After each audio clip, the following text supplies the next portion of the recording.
जो बिंदु है वो 3 टॉपिक है आपके। कौन कौन से हैं गुरुजी? तो देखो, पहला तो हम पढ़ेंगे चिंतन। क्या पढ़ेंगे? चिंतन। फिर है कल्पना, और फिर आपका तर्क। क्या है? तर्क। ये 3 बिंदु आपके स्पेशल लगते हैं। तो तीनों बिंदुओं का ही संबंध एक ही चीज से है, जिसे हम बोलते हैं मानसिक प्रक्रिया।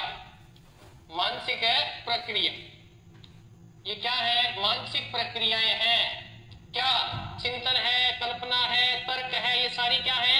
मानसिक प्रक्रियाएं हैं। और मानसिक प्रक्रिया की अगर बात करूं तो ये कौन से पहलू की बात हो रही है? तो ध्यान रखना मेरे प्यारे बच्चों, ये हो रही है ज्ञानात्मक पहलू की बात हो रही है। ज्ञानात्मक पहलू कह दूं सही से, चाहे मैं इसे संज्ञानात्मक कह दूं, एक ही बात है, संज्ञानात्मक। ओके, समझ में आई बात है? चाहे मैं इसे ज्ञानात्मक पहलू कह दूं, चाहे मैं इसे संज्ञानात्मक कह दूं, एक ही बात है। तो ये बिंदु, राम राम, आशीर्वाद सभी को। तीनों को समझना है। तीनों को समझने के लिए पहले आपके माइंड में छवि बनाई है मैंने कि ये क्या है? ये मानसिक प्रक्रिया है। तीनों में ही माइंड का प्रयोग होगा, माइंड से सोचना पड़ेगा। और जब माइंड से सोचेंगे तो क्या होगा? ज्ञानात्मक पहलू क्या होगा? मजबूत होगा। वही कर सकता है, चिंतन कर सकता है, कल्पना और तर्क कर सकता है, जिनका ज्ञानात्मक पहलू मजबूत होगा। तो ये बात आपको थोड़ी सी ध्यान रखनी है, लिखना कुछ नहीं है। अब आपने समझ लिया। अब हम टॉपिक को विधिवत रूप से स्टार्ट करेंगे। ये चीजें आपको, दोनों चीजें आपको याद रखनी है। तो सबसे पहले हम टॉपिक को स्टार्ट करने जा रहे हैं, उसका नाम है थिंकिंग। क्या टॉपिक स्टार्ट करने जा रहे हैं? थिंकिंग, अर्थात है चिंतन। चिंतन, ये लिखिए। चिंतन बिंदु को पढ़ने जा रहे हैं। तो बेटा, चिंतन क्या होता है? सबसे पहले तो ये देख लेते हैं, चिंतन क्या है। आप क्या पढ़ रहे हो? आपने कौन सी पुस्तक खरीदी है? जो पुस्तक आपने खरीदी है, क्या वो सिलेबस के अकॉर्डिंग है? क्या वो आपकी क्षमता के अकॉर्डिंग है? इस पर विचार करना आपका क्या है? चिंतन है। कि क्या मैंने जो किताबें खरीदी हैं वो सही खरीदी हैं? क्या मैं सही पढ़ रहा हूं? क्या मेरी जो दिशा है वो सही है? क्या मैं इससे सफल हो जाऊंगा? ये सब सोचना क्या है? आपका चिंतन कहलाएगा। समझ में आई बात है? चिंतन का अर्थ हो गया कि प्रत्यक्ष वस्तु जो सामने है उसके बारे में जब आप सोचते हैं, समझते हैं, वो आपका क्या कहलाएगा? चिंतन कहलाएगा। और चिंतन ऐसे नहीं होता। चिंतन में सबसे पहले क्या आएगी? समस्या आएगी। जब समस्या आएगी तो ही चिंतन की प्रक्रिया प्रारंभ होगी, अन्यथा नहीं होगी। आप हरदम चिंतन नहीं कर सकते। जब आपके सामने कोई बाधा या कोई समस्या आती है तो आप चिंतन करते हो, तो आप सोचते हो कि मैं इस बाधा को कैसे क्रॉस करूं, इस बाधा से कैसे मैं छुटकारा पाऊं। तो सबसे पहला चरण जो होगा वो क्या होगा? आपका समस्या होगा। और पूछ रहे कि चिंतन का सबसे अंतिम चरण कौन सा होता है? तो भाई, सबसे पहला चरण समस्या है, तो सबसे अंतिम चरण होगा समस्या का समाधान। समझ में आई? तो सबसे अंतिम चरण क्या हो जाएगा? समस्या का समाधान। तो चिंतन क्या है? जब आप किसी वस्तु के बारे में सोचते हैं, फिर सोचने के बाद उस क्रिया को अपने जीवन में उतारते हैं, उसे पूरा करते हैं, वो आपका क्या कहलाएगा? चिंतन कहलाएगा। यानी किसी भी कार्य को करने से पहले बौद्धिक मानसिक प्रक्रियाओं के द्वारा उस कार्य को सोचना, समझना और फिर उस कार्य को अपना प्रारूप देकर उसे पूर्ण करना क्या कहलाएगा? चिंतन। बिल्कुल नया टॉपिक है बेटा, हेडिंग है चिंतन। ओके, तो सबसे पहले हम यहीं से स्टार्ट कर लेते हैं चिंतन को, और यहां से लिखना स्टार्ट करेंगे।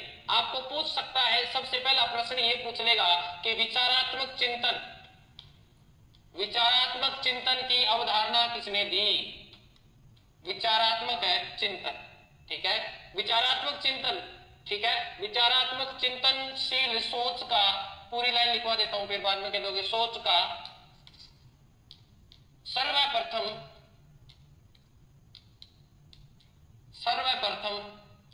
विचार 1910 में जॉन डीवी ने दिया। जॉन डीवी ने दिया। समझ में आया? यह है थ्योरी बेस्ड क्वेश्चन, जो सीधा डायरेक्ट पूछ सकता है आपको कि विचारात्मक चिंतनशील सोच का सर्वप्रथम विचार किसने दिया था? तो यह दिया था 1910 में जॉन डीवी ने। ओके, अब आपको लिखना है चिंतन क्या है। तो लिखो, चिंतन एक है चिंतन एक ज्ञानात्मक व्यवहार है। चिंतन एक ज्ञानात्मक व्यवहार है, यानी मैंने अभी बताया था मानसिक प्रक्रिया और कौन से पहलू की, ज्ञानात्मक पहलू की, तो वही चीज मैंने यहां पे लिखाई है, जिसमें मानसिक संरचना,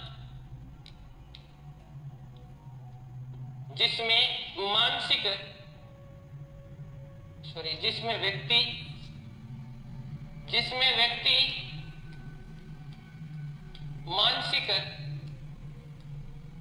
व्यक्ति मानसिक रूप से स्मृति, संप्रत्यय, ये कॉन्सेप्ट लिख लेना इसको, संप्रत्यय, प्रतिमा, संकेतों,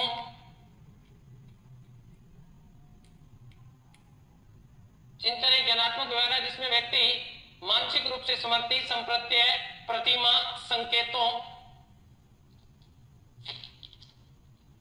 व प्रतीकों के माध्यम से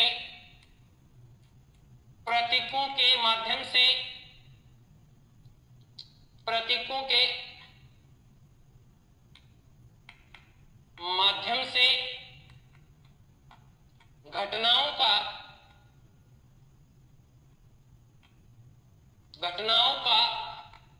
चित्रण कर, मानसिक चित्रण कर, घटनाओं का मानसिक चित्रण कर समस्या समाधान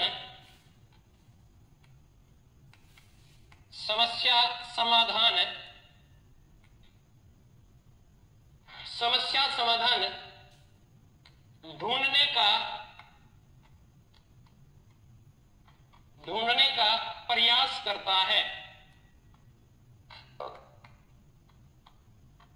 समझ में आई बात है? देखो, चिंतन एक ज्ञानात्मक व्यवहार है, मैंने बताया, जिसमें व्यक्ति क्या करता है, अपने मानसिक यानी अपनी बुद्धि, ठीक है, बुद्धि से क्या करता है, उसको जो चीज याद है, स्मृति का क्या होता है, याद, संप्रत्यय, जो विचार उसके सामने है, प्रतिमा, जो फोटो उसके माइंड में बन रही है, संकेत, चिन्ह, जैसे मैंने संकेत दिया हुआ है, ये दे दिया संकेत है, इस तरह का संकेत आपके सामने आता होगा कई बार है, इस तरह का एरो का निशान आ जाता है, तो हम अपने आप ही समझ जाते हैं कि ये चीज क्या कहना चाहता है, कि आगे मोड़ है, इस तरह का प्रतीक चिन्ह होता है। जैसे इस तरह का चिन्ह आता है आपके सामने, कई बार ये चिन्ह आता है, तो आप इसे क्या समझते हो, इसका अर्थ क्या है, पाई 22/7 है इसका अर्थ, गुरुजी नहीं, इसका अर्थ तो गुरुजी पाई, इसका अर्थ तो संगीत की ध्वनि भी होता है, वो भी इस तरह की होती है। तो हो सकता है वो प्रतीकों के माध्यम से समझने का प्रयास करता है।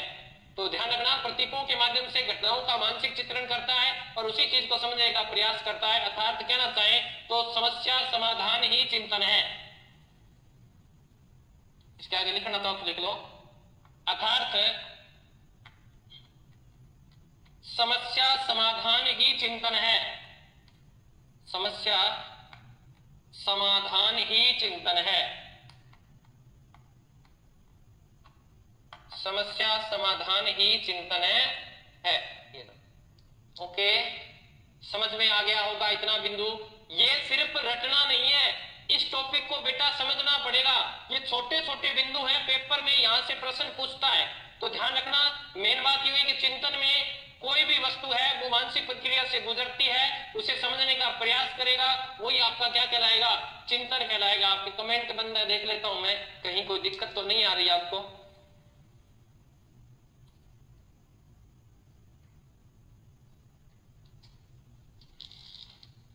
ओके, अब कुछ परिभाषाओं के माध्यम से इसे स्पष्ट करने का हम प्रयास करेंगे।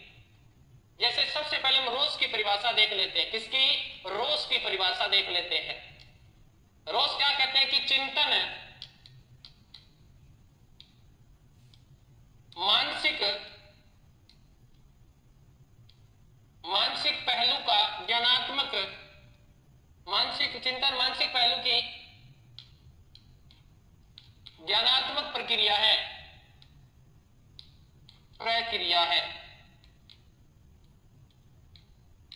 यह परिभाषा इंपोर्टेंट परिभाषा है, पता नहीं कितनी बार एग्जाम में पूछी गई है। देखो पहला प्रश्न तो ये परिभाषा ही पूछ लेगी, ये परिभाषा किसकी है? तो रोज की। फिर कहता है चिंतन कैसी किस पहलू की है? तो बताओ मानसिक है, मानसिक पहलू की है कि नहीं? फिर ज्ञानात्मक कैसी प्रक्रिया है? भाई ये ज्ञानात्मक प्रक्रिया है। कैसी है? ज्ञानात्मक, भावात्मक और क्रियात्मक ऑप्शन में दे देगा, ध्यान रखना ये कैसी है? ज्ञानात्मक प्रक्रिया है। ओके। फिर अगर बात करें गेरिट की, गेरिट क्या कहते हैं चिंतन के बारे में? तो इन्होंने बताया चिंतन में अदृश्य, कैसा? चिंतन में अदृश्य। कभी भी चिंतन करते दिखाई देता है क्या? नहीं दिखाई देता। तो ध्यान रखना अदृश्य व अव्यक्त, अदृश्य व अव्यक्त व्यवहार मैन ही करवाएंगे आपको, कोटेशन ज्यादा नहीं करवाएंगे, क्योंकि फिर ज्यादा कोटेशन काम की नहीं होती, ठीक है ना? तो चिंतन में अदृश्य व अव्यक्त व्यवहार के लिए, अव्यक्त व्यवहार के लिए सामान्य रूप,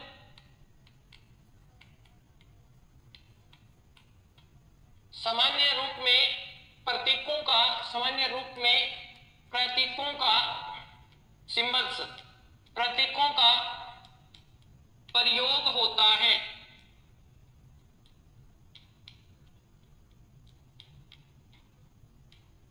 ध्यान रखना चिंतन जब करते हैं वो किसी को दिखाई नहीं देता।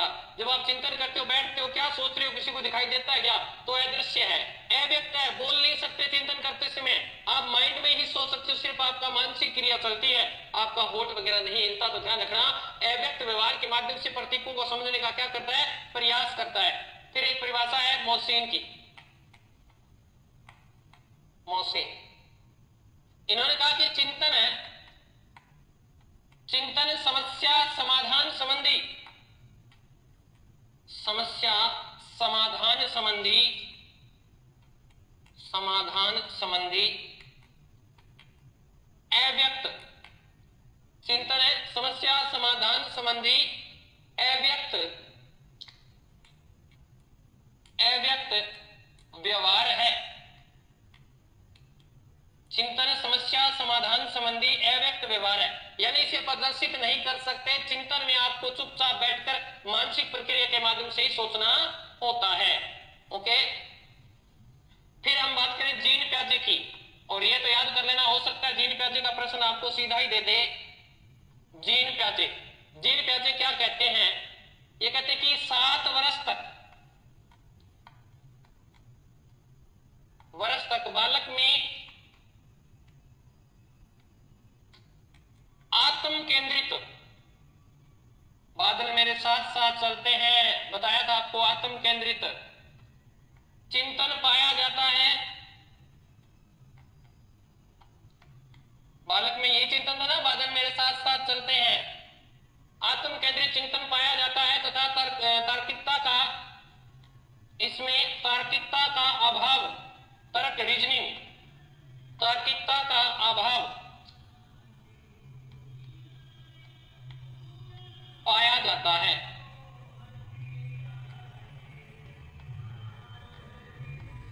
ये परिभाषाएं याद कर लीजिए, परिभाषाएं नहीं प्रश्न है ये।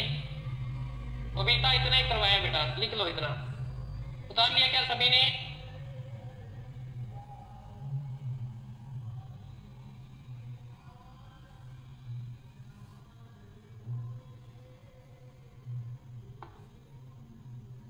लिख लिया?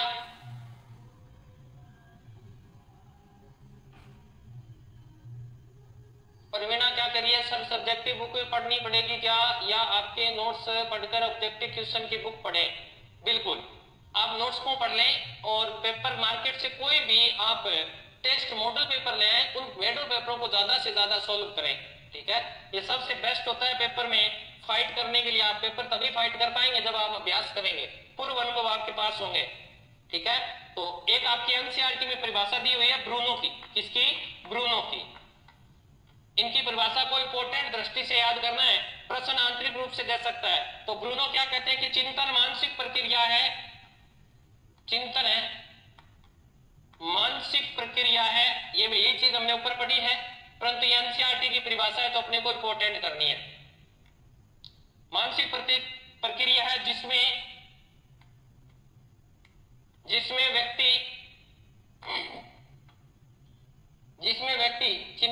प्रक्रिया है जिसमें व्यक्ति अपने पूर्व अनुभवों अपने पूर्व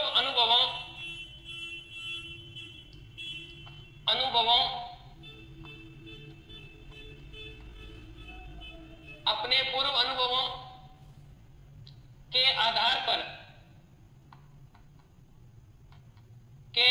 पर प्रतिमा,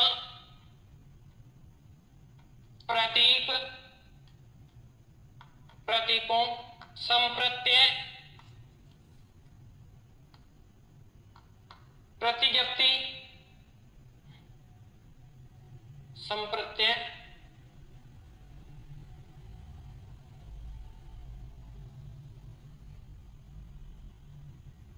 सर अधिगम के नोट्स की पीडीएफ कब मिलेगी?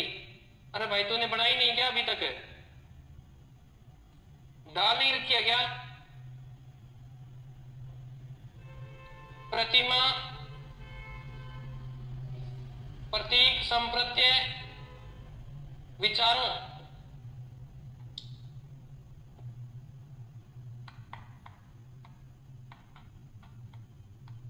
का प्रतिनिधित्व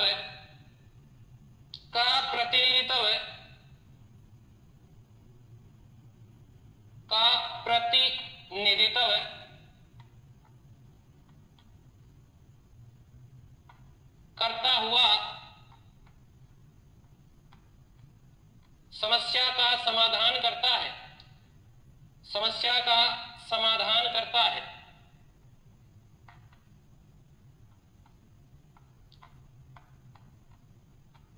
ये आपकी एनसीईआरटी में दी गई परिभाषा है। मनीष शर्मा, आपने हाथ से नोट्स नहीं बनाए क्या बेटे? बनाने थे बेटा आपको।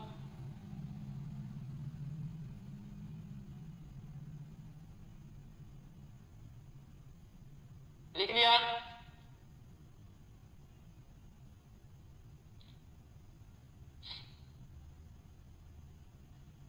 चल, अब हम पढ़ते हैं चिंतन के प्रकार। अब हम पढ़ने जा रहे हैं टाइप्स ऑफ थिंकिंग। चिंतन के प्रकार। देखिए, चिंतन के प्रकार अलग अलग विद्वानों ने अलग अलग बताया, परंतु हम सामान्य प्रकार पढ़ रहे हैं पहले। तो पहले जो पढ़ेंगे वो पढ़ेंगे प्रत्यक्षात्मक चिंतन, अर्थात इसे मूर्त चिंतन भी हमें बोल सकते हैं। प्रत्यक्षात्मक चिंतन अर्थात मूर्त चिंतन।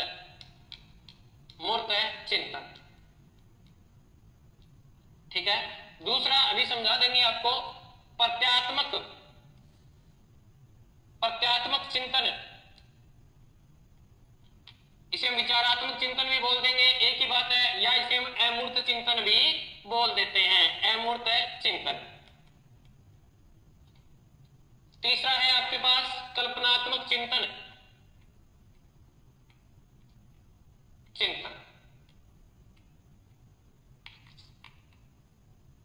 ठीक है।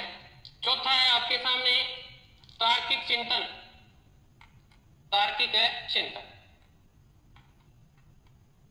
ये 4 प्रकार हैं आपके।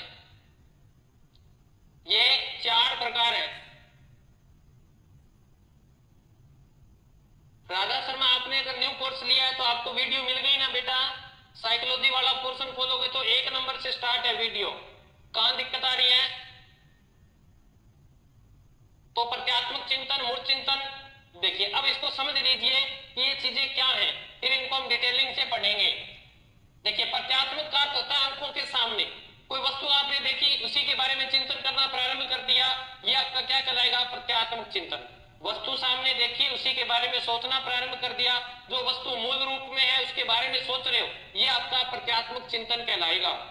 जो वस्तु मूल रूप में है, ये जैसे ये पेन है, ये पेन मूल रूप में आप इसके बारे में सोचना प्रारंभ कर दोगे, ये आपका प्रत्यात्मक चिंतन है।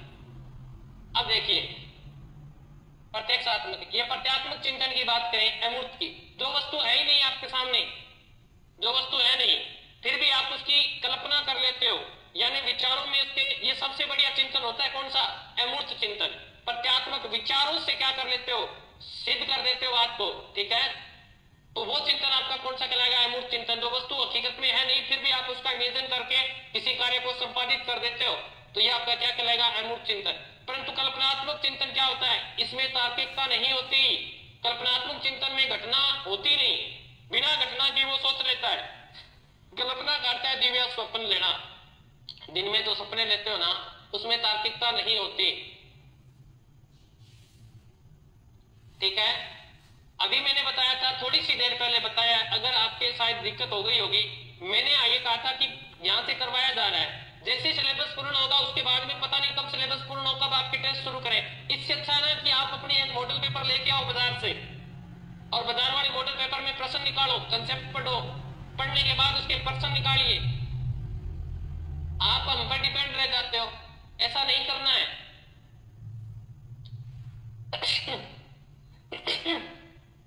ठीक है, फिर है तार्किक चिंतन। यह सर्वश्रेष्ठ चिंतन होता है जिसमें क्या क्यों कैसे का जवाब मिलता है, जिसमें क्या क्यों कैसे का जवाब मिलता है। तो ये तार्किक जो चिंतन होता है इसमें बताना पड़ता है ये ऐसे है तो क्यों है, अगर क्यों है तो कैसे है।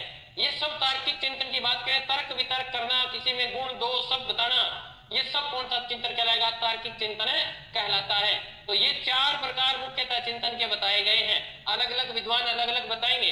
पहले इन चार प्रकारों को हमें लिखेंगे। तो नंबर 1 लगा के आपने लिखना है प्रत्यात्मक चिंतन, नंबर 1 लगाना है आपने, और प्रत्यक्षात्मक चिंतन आपने लिखना है। प्रत्यक्षात्मक चिंतन, इसे आप मूर्त चिंतन भी कह सकते हो। प्रत्यक्षात्मक चिंतन, ओके। चलिए सर दोबारा नहीं होगा, दोबारा देखेंगे तो बैच चलेगा तो उसमें आपको शामिल करेंगे। यहां लिखो आप, बालक चारों ओर के भौतिक, चारों ओर के भौतिक व मनोवैज्ञानिक, भौतिक व मनोवैज्ञानिक वातावरण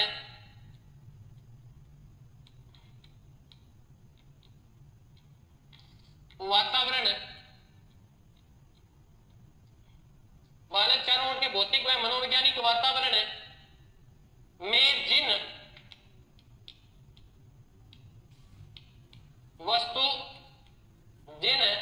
वस्तुओं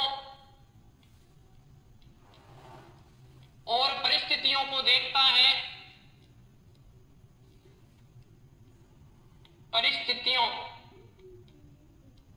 को देखता है,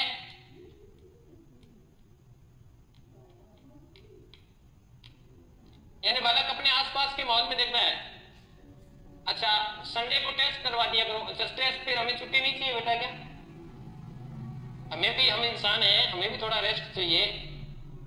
6-7 दिन हम लगातार वर्क करते हैं, रात को सोते हैं 10 बजे, सुबह उठते हैं जल्दी आपके लिए, एक दिन तो हमें भी रेस्ट चाहिए। बस आपको तो सिर्फ अपने से है। परिस्थितियों को देखते हैं और उनसे संबंधित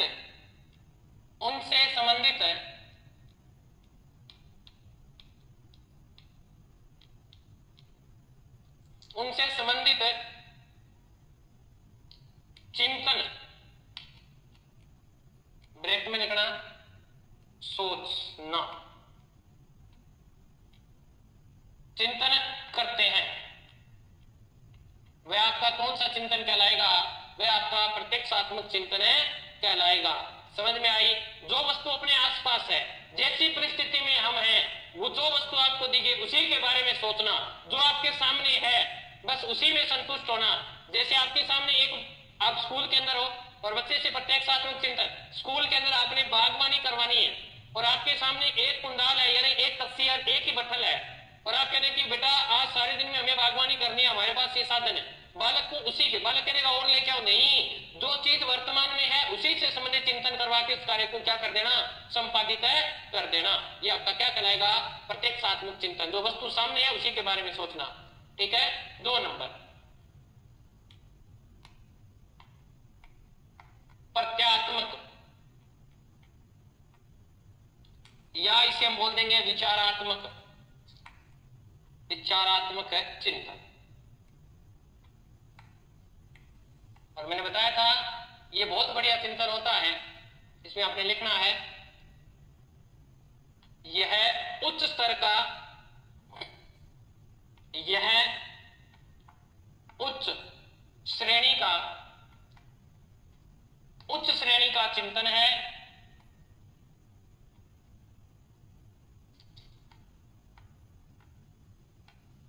ठीक है। अच्छा, बड़े आप वो हो हैं, कौन आता है भैया आबाद में? कोई नहीं आता बेटा, ये सब कहने की बातें हैं, कोई नहीं आता। आपको आपकी दिखती है, हमें हमारी दिखती है।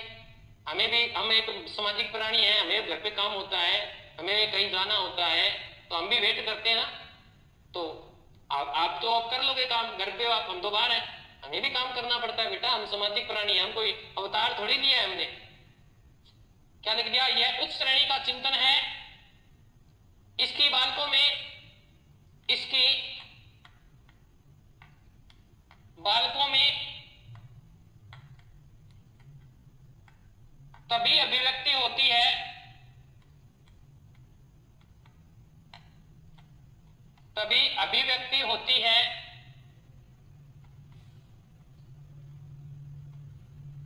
तभी अभिव्यक्ति होती है जब वह बालक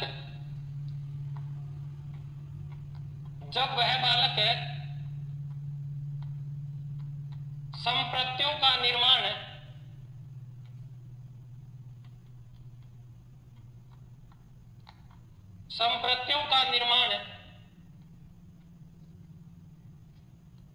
प्रारंभ कर देता है,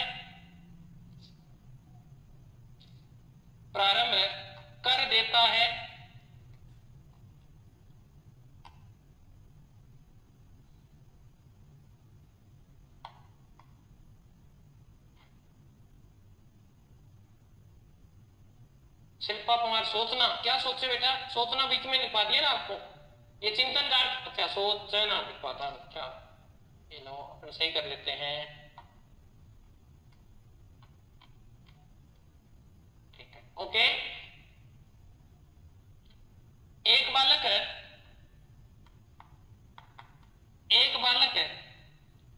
अलग अलग तरह से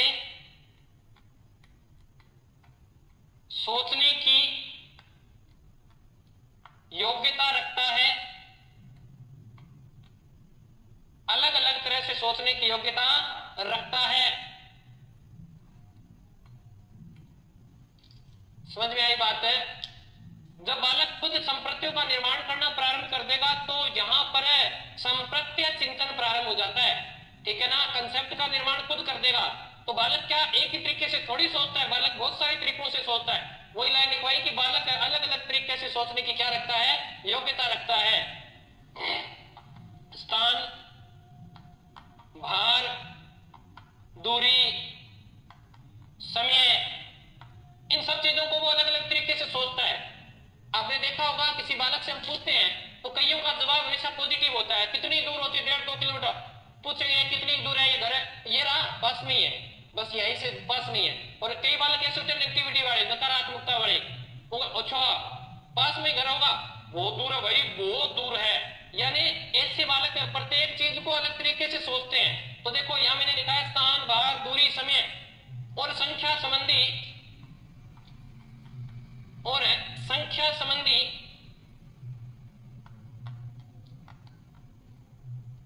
संप्रत्यय प्रारंभिक स्तर से ही संप्रत्यय बालकों में प्रारंभिक स्तर से ही शुरू हो जाते हैं। देख लिया बेटा, शुरू हो जाते हैं, लिख लिया सभी ने?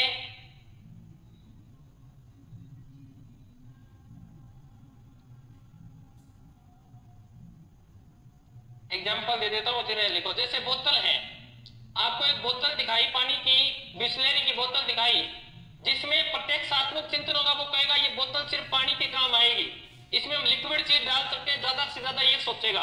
ये तो है आपका प्रत्यक्षात्मक चिंतन। बोतल को देखा, पानी की बोतल है, दारू की बोतल है, ये पेप्सी की बोतल है, ये प्रत्यक्षात्मक चिंतन है।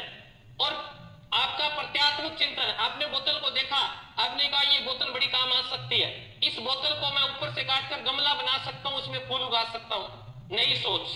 इस बोतल को काटकर मैं कीप बना सकता हूं, मैं पानी डाल सकता हूं, कीप बना लेगा। इस बोतल में मैं छेद करके मैं फुहारा बना सकता हूं, ये नई सोच है, ये आपका प्रत्यक्षात्मक चिंतन है। समझ में आई? एक बोतल के बहुत सारे उपयोग कर दिए, यानी सोची समझी होती है वो तो क्या होती है, प्रत्यक्षात्मक है। और जहां नया विचार कंसेप्ट में दे रहे हो, ये आपका प्रत्यात्मक चिंतन है।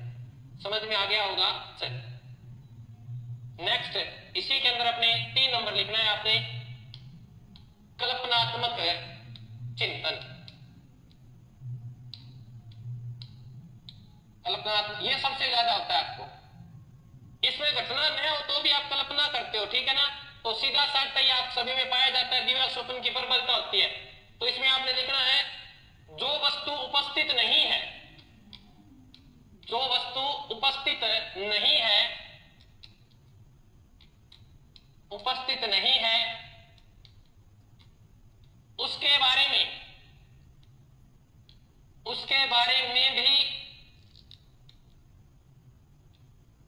बारे में भी सोचना कल्पनात्मक चिंतन है कहलाएगा। लिख लेना, उसके बारे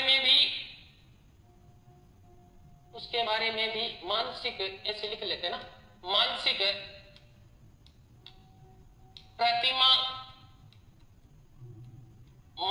प्रतिमा माइंड में फोटो बना लेंगे, ठीक है, बनाकर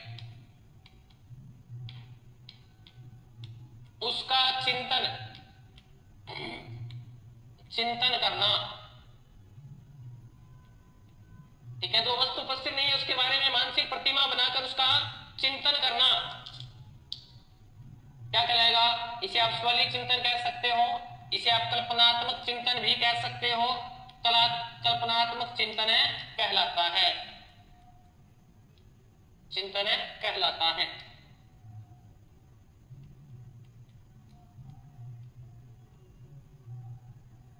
ठीक है, जैसे एक बात करें, एग्जाम्पल की बात करें, जैसे आपने सोच रखा है कि मेरी पढ़ाई खत्म होगी, मैं पढ़ाई खत्म होते ही एक बड़ा ऑफिसर बनूंगा, मेरा एक बंगला होगा, एक गाड़ी होगी और गाड़ी में बैठी एक नार होगी, बहुत सुंदर होगी। ये आपने क्या कर रखी है? कल्पना।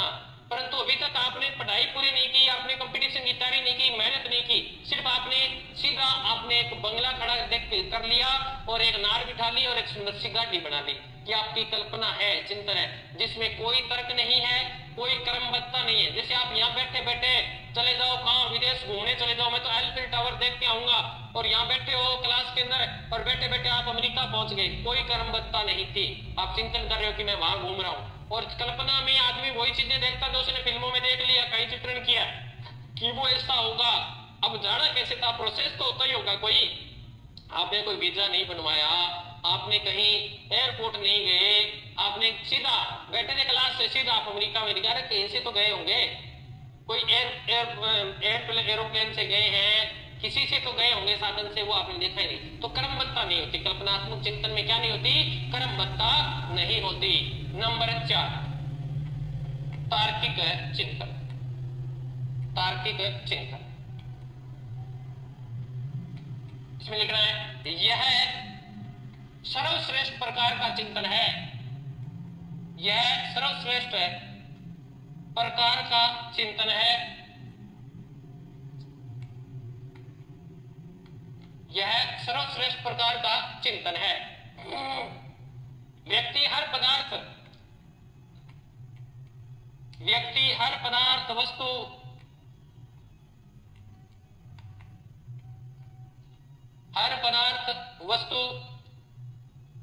का तर्क प्रस्तुत कर, का तर्क रीजनिंग, ठीक है ना, का तर्क प्रस्तुत कर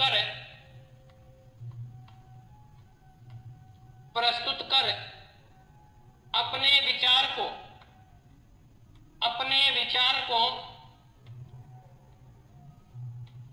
सही साबित कर देता है। यानी उसके पास हर रीजन होगा, क्या, क्यों, कैसे का उत्तर होगा। तो ध्यान रखना यहां पर क्या, क्यों, एग्जाम्पल लिखना, तो लिखना क्यों, कैसे का उत्तर होगा, उसके पास कैसे का उत्तर होगा। जैसे अभी मैं उदाहरण दूंगा, का उत्तर होगा, अभी इसमें आपको उदाहरण देंगे, आपकी समझ में आ जाएगा। जैसे मैंने यहाँ पे एक बात लिख दी, एग्जाम्पल, अंडा शाकाहारी होता है, अंडा शाकाहारी होता है। मैंने एक बात लिख दी, अब मैं इसका आपको तर्क देके इस बात को स्पष्ट कर दूं। आपके तो नहीं होता गुरुजी, अंडा शाकाहारी नहीं होता, और मैं तर्क दे दूं कि बिल्कुल होता है। कैसे? आप एक अंडे को दीजिए, एक डिब्बे में बंद करके छोड़ दीजिए। अब आप एक दुनिया में कोई भी सबसे हार्ड जो चीज आपको लगती हो, कोई फ्रूट है, कोई सब्जी है, वो लीजिए, उसी तरह के डब्बे में बंद करके उसको छोड़ दिए, 6 महीने बाद में संभालिए, आपको क्या मिलेगा? सब्जी वाले डिब्बे में कुछ नहीं होगा। कहां गई सब्जी? सब्जी में मृतपोषी जीव होते हैं जो सब्जी को खा जाते हैं। इसी प्रकार मनुष्य का शरीर भी मृतपोषी, आपके शरीर में जो कीटाणु वगैरह वो आपके शरीर को खाकर खत्म कर देते हैं। तो जब आपने अंडे को खोला तो अंडा वैसा ही था जैसा आपने रखा था।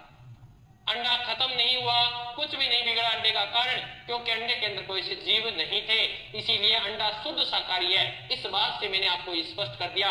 तो ये आपका क्या है? तार्किक चिंतन है। समझ में आई बात है? ये आपका क्या है? तार्किक चिंतन है। तो आज के लिए इतना ही, मिलते हैं कल। स्वस्थ रहें, मस्त रहें। जय राजस्थान, जय भारत।